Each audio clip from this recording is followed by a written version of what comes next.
Capítulo 5. As genialidades Weasley. Harry rodopiou cada vez mais veloz, apertando os cotovelos junto ao corpo. Lareiras difusas passaram como relâmpagos por ele, até que começou a se sentir nauseado e fechou os olhos. Depois, ao sentir finalmente que estava desacelerando, esticou as mãos para a frente e fez força para parar em tempo de evitar cair de cara na lareira da cozinha da casa dos Weasley. Ele comeu? Perguntou Fred, excitado, estendendo a mão para ajudar Harry a se levantar. Comeu, disse Harry, se endireitando. O que era? Caramelo incha-língua, informou-lhe Fred, animado. Fomos George e eu que inventamos. Passamos o verão todo procurando alguém para experimentar. A pequena cozinha explodiu de risadas. Harry olhou para os lados e viu que Rony e George estavam sentados à mesa da cozinha, com dois rapazes ruivos que ele nunca vira antes, embora soubesse na hora quem deviam ser. Guy e Carlinhos, os dois irmãos Weasley mais velhos. Como vai, Harry? Disse o que estava mais próximo, sorrindo para ele e estendendo a mão enorme, que Harry apertou sentindo calos e bolhas sob os dedos. Tinha que ser Carlinhos, que trabalhava com dragões na Romênia. O rapaz tinha o mesmo físico dos gêmeos, mais baixo e mais forte do que Percy e Rony, que eram compridos e magros. Seu rosto era largo e bem-humorado, castigado pelo sol e tão sardento que quase parecia bronzeado.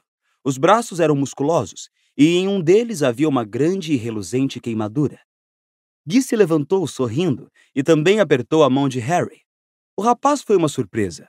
Harry sabia que ele trabalhava para o Banco dos Bruxos, o Gringotts, e que fora monitor-chefe em Hogwarts, e sempre imaginara que Guy fosse uma versão mais velha de Percy, preocupado com as infrações do regulamento e chegado a mandar em todo mundo. No entanto, Guy era, não havia outra palavra, descolado. Alto, os cabelos compridos presos em um rabo de cavalo. Usava um brinco de argola com um berloque pendurado que parecia um dente canino. Suas roupas não estariam deslocadas em um concerto de rock, exceto pelo detalhe de que as botas não eram feitas de couro de boi, mas de couro de dragão. Antes que alguém pudesse dizer alguma coisa, ouviu-se um leve estalo e o Sr. Weasley apareceu de repente junto ao ombro de George. Parecia mais zangado do que Harry jamais o vira. Não teve graça alguma, Fred! Gritou ele. Que diabo foi que você deu àquele garoto trouxa? Eu não dei nada a ele, disse Fred com outro sorriso malvado. Só deixei cair um caramelo. Foi culpa dele se o apanhou e comeu. Não o mandei fazer isso. Você deixou cair de propósito, berrou o Sr. Weasley.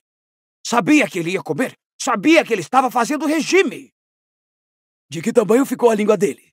Perguntou George, ansioso. Já estava com mais de 1 metro quando os pais me deixaram encolhê-la.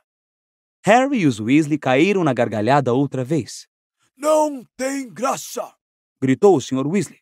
Esse tipo de comportamento desestabiliza seriamente as relações bruxos-trouxas. Passo metade da vida fazendo campanha contra os maus tratos aos trouxas e os meus próprios filhos. Não demos o caramelo a ele porque ele é trouxa, disse Fred. Não, demos porque ele é um filho da mãe implicante, disse George. Não é verdade, Harry? É sim, Sr. Weasley, confirmou Harry com sinceridade. Isto não vem ao caso, vociferou o Sr. Weasley. Espere até eu contar à sua mãe. Contar o quê? Perguntou uma voz às costas dele. A Sra. Weasley acabara de entrar na cozinha. Era uma mulher baixa e gorducha, de rosto bondoso, embora no momento seus olhos estivessem apertados numa expressão de desconfiança. Ah, olá, Harry querido, disse ela sorrindo ao vê-lo. Então seus olhos se voltaram para o marido. Contar o quê, Arthur? O Sr. Weasley hesitou.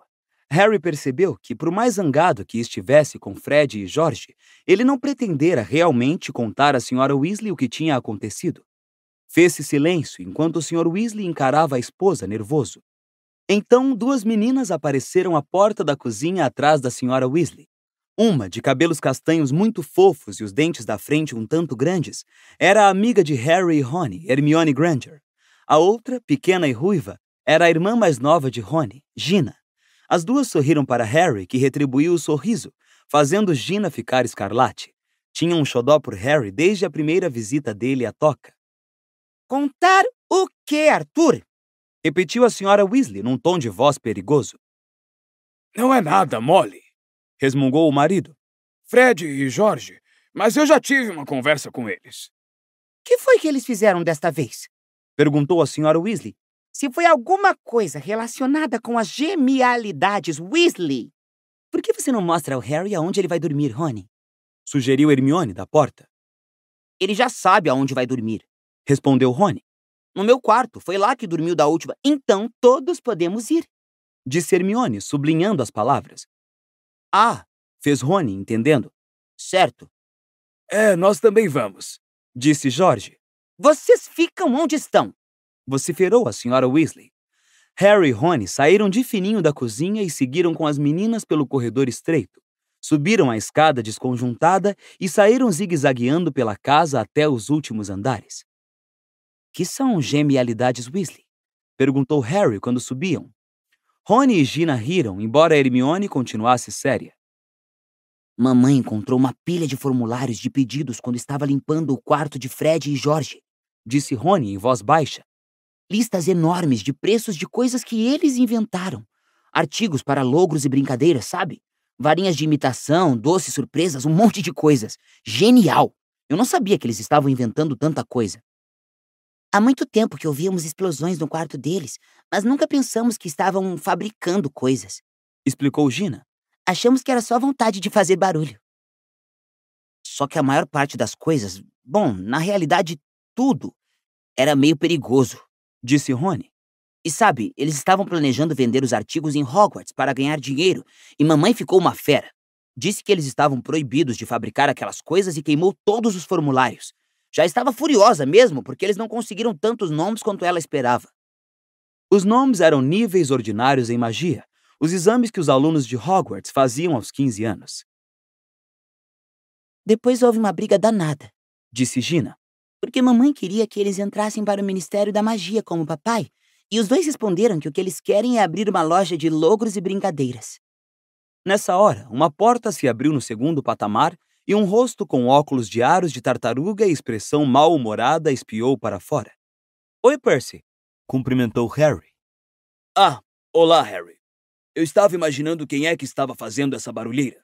Estou tentando trabalhar aqui dentro, sabe? Tem um relatório do escritório para terminar e é difícil me concentrar se as pessoas não param de subir e descer fazendo as escadas reboarem. Não estamos fazendo as escadas reboarem. Retrucou Rony, irritado. Estamos andando. Desculpe se perturbamos o trabalho secreto do Ministério da Magia. No que é que você está trabalhando? Perguntou Harry. No relatório para o Departamento de Cooperação Internacional em Magia, Disse Percy, cheio de si. estamos tentando padronizar a espessura dos caldeirões. Há muitas peças importadas que são um pouco finas. Os furos têm aumentado à razão de 3% ao ano. Vai mudar o mundo esse relatório, vai. Comentou Rony. Primeira página do Profeta Diário, espero. Caldeirões vazam. Percy corou de leve. Você pode caçoar, Rony. Disse o irmão com veemência. Mas a não ser que se baixe uma lei internacional, o mercado vai acabar inundado de produtos com paredes e fundos finos que ameaçam seriamente. Sei, tudo bem. Interrompeu o Rony e recomeçou a subir as escadas. Percy bateu a porta do quarto. Quando Harry, Hermione e Gina iam começar a acompanhar Rony na subida de mais 3 lances de escada, ouviram os ecos dos gritos na cozinha. Pelo jeito, o Sr. Weasley contara à Sra. Weasley sobre os caramelos. O quarto em que Rony dormia, no último andar da casa, conservava a mesma aparência da última vez que Harry viera passar uns dias com o amigo. Os mesmos pôsteres do time favorito de quadribol de Rony, os Chudley Cannons, em que os jogadores acenavam das paredes e do teto inclinado. O aquário no peitoril da janela, que anteriormente abrigara ovas de rã, agora continha um enorme sapo. O velho rato de Rony, Perebas, não morava mais ali.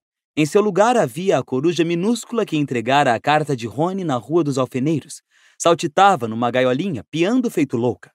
Cala a boca, Pete, Disse Rony, manobrando para passar entre 2 das 4 camas que haviam sido espremidas no quarto.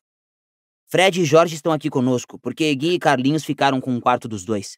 Disse Rony a Harry. Percy conseguiu ficar com o quarto só para ele porque tem que trabalhar. Por que é que você chama essa coruja de Pete? Perguntou Harry a Rony. Porque Rony está sendo idiota. Disse Gina. O nome todo é Pichitinho. E isso não é um nome nem um pouco idiota. Comentou Rony sarcasticamente. Foi Gina que o batizou, explicou a Harry. Ela acha que é um nome bonitinho.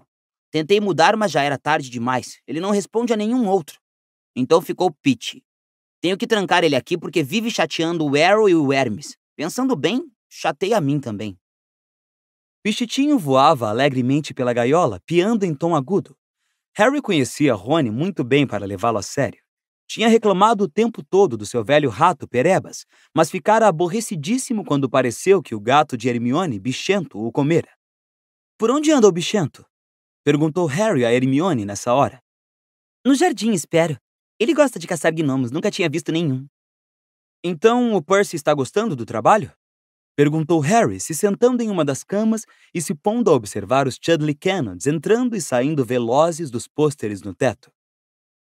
Gostando? Disse Rony, misterioso. Acho que nem voltaria para casa se papai não obrigasse. Está obcecado. E nem puxe conversa sobre o chefe dele. O Sr. Crouch diz... Como eu ia dizendo ao Sr. Crouch, o Sr. Crouch é de opinião. O Sr. Crouch esteve me dizendo... Qualquer dia desses vão anunciar o noivado dos dois. Como foi o seu verão, Harry? Bom? Perguntou Hermione. Recebeu os pacotes de comida que mandamos e tudo mais? Recebi, muito obrigado. Salvaram minha vida aqueles bolos. E você teve notícias de... Rony começou, mas a um olhar de Hermione calou a boca. Harry sabia que Rony ia perguntar por Sirius. Rony e Hermione tinham participado tão intensamente da fuga de Sirius do Ministério da Magia que estavam quase tão preocupados com o padrinho de Harry quanto o garoto.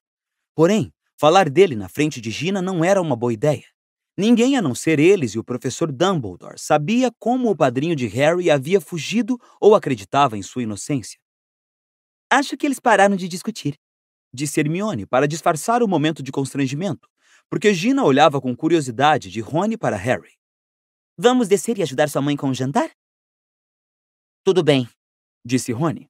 Os 4 tornaram a descer e encontraram a senhora Weasley sozinha na cozinha, parecendo extremamente mal-humorada. Vamos comer no jardim, disse ela quando os garotos entraram. Não há lugar para 11 pessoas aqui dentro. Podem levar os pratos para fora, meninas. Gui e Carlinhos estão armando as mesas. Facas e garfos, por favor, vocês dois. Disse ela a Rony e Harry e apontou a varinha com um pouco mais de força do que pretendera para um monte de batatas na pia, que saíram da casca demasiado depressa e acabaram ricocheteando nas paredes e nos tetos. Ai, pelo amor de Deus! Exclamou ela, agora apontando a varinha para uma pá, que saltou de lado e começou a patinar pelo piso, recolhendo as batatas. Aqueles dois! Explodiu ela furiosa, agora tirando tachos e panelas de um armário. E Harry entendeu que ela estava se referindo a Fred e George. Não sei o que vai ser deles, realmente não sei. Não tem ambição, a não ser que se leve em conta toda a confusão que são capazes de aprontar. Ela bateu com uma grande caçarola de cobre na mesa da cozinha e começou a agitar a mão para os lados. Um molho cremoso foi escorrendo da ponta da varinha à medida que ela mexia.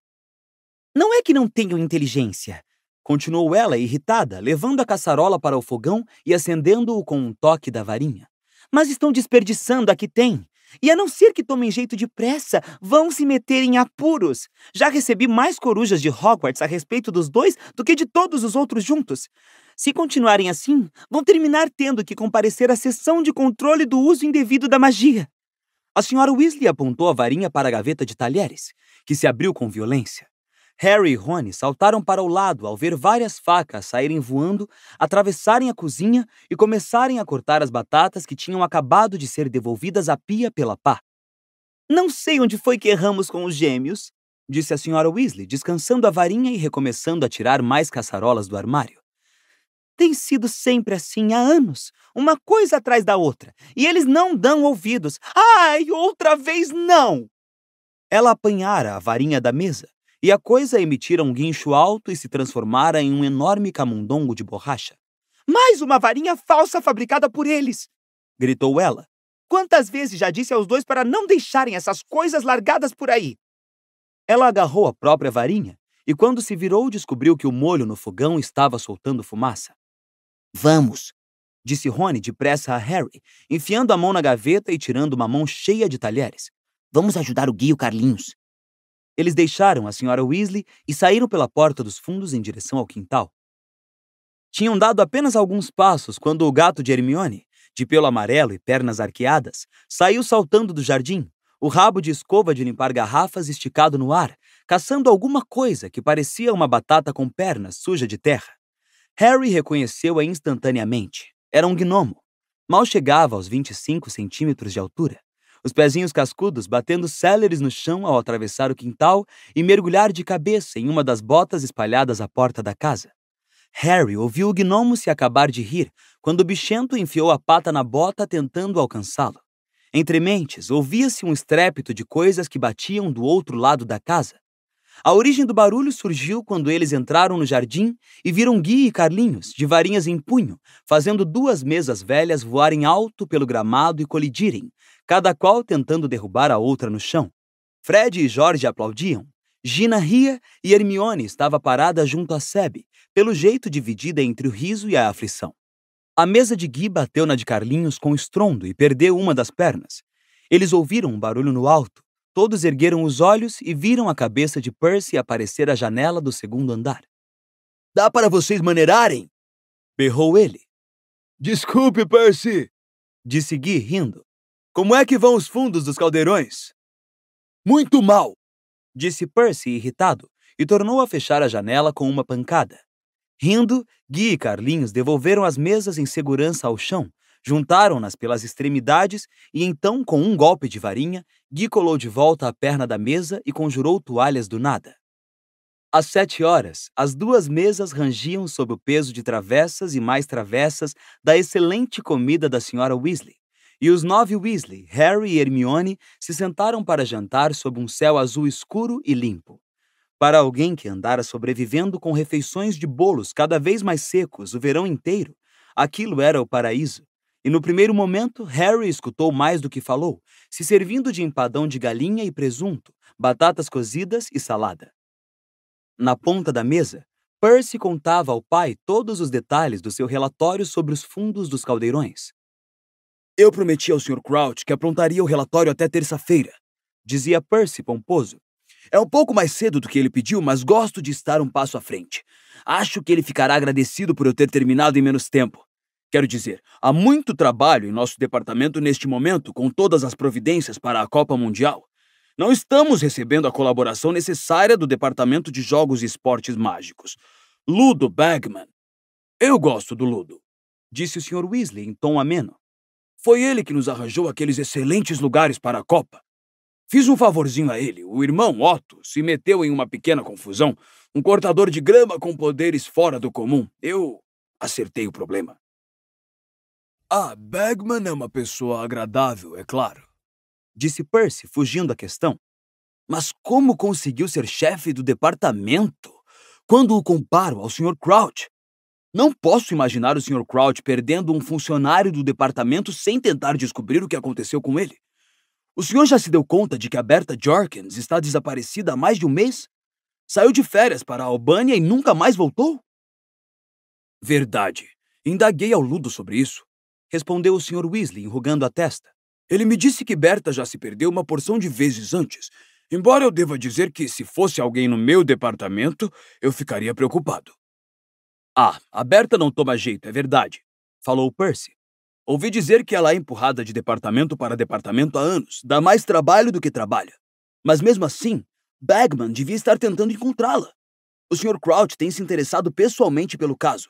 Ela trabalhou no nosso departamento uma época, sabe? E acho que o Sr. Crouch gostava bastante dela. Mas Bagman fica rindo e dizendo que ela provavelmente leu mal o mapa em vez de Albânia acabou na Austrália. Contudo, Percy deixou escapar um imponente suspiro e tomou um bom gole do vinho de flor de sabugueiro.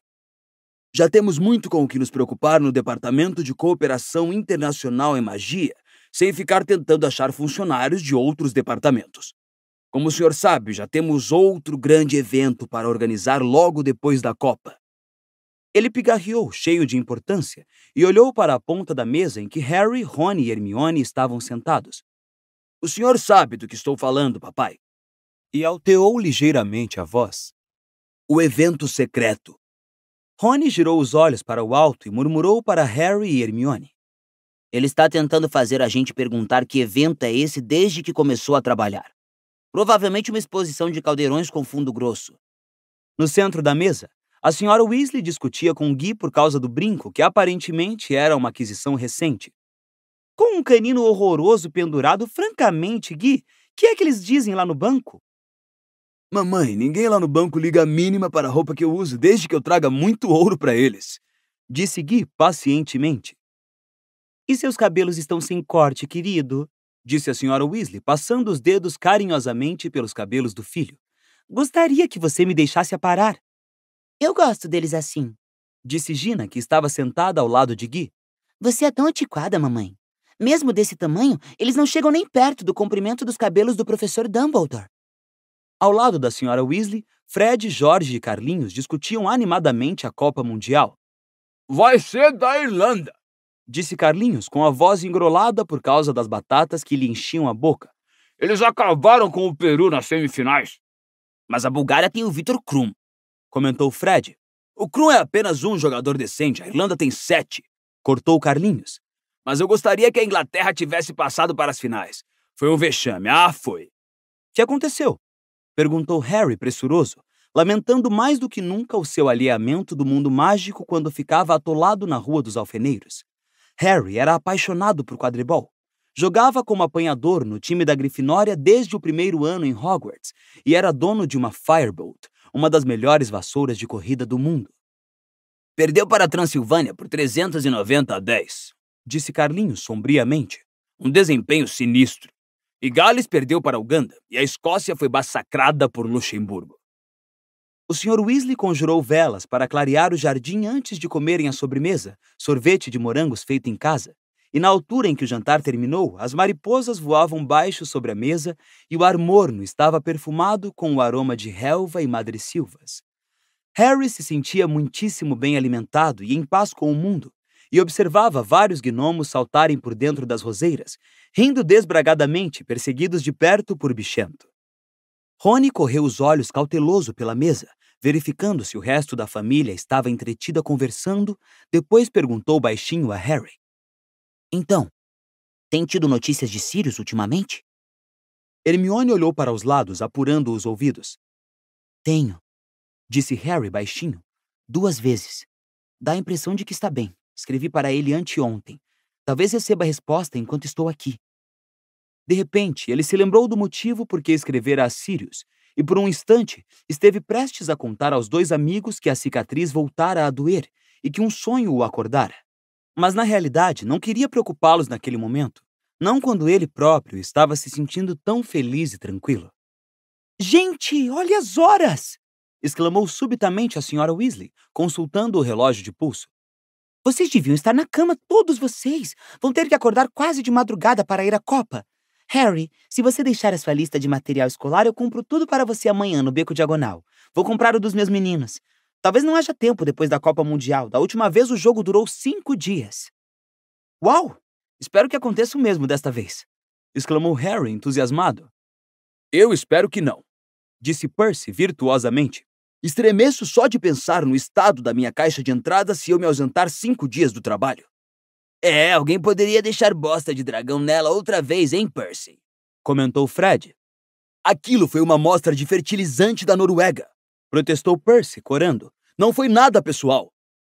Foi, cochichou Fred para Harry quando eles se levantavam da mesa. Fomos nós que mandamos.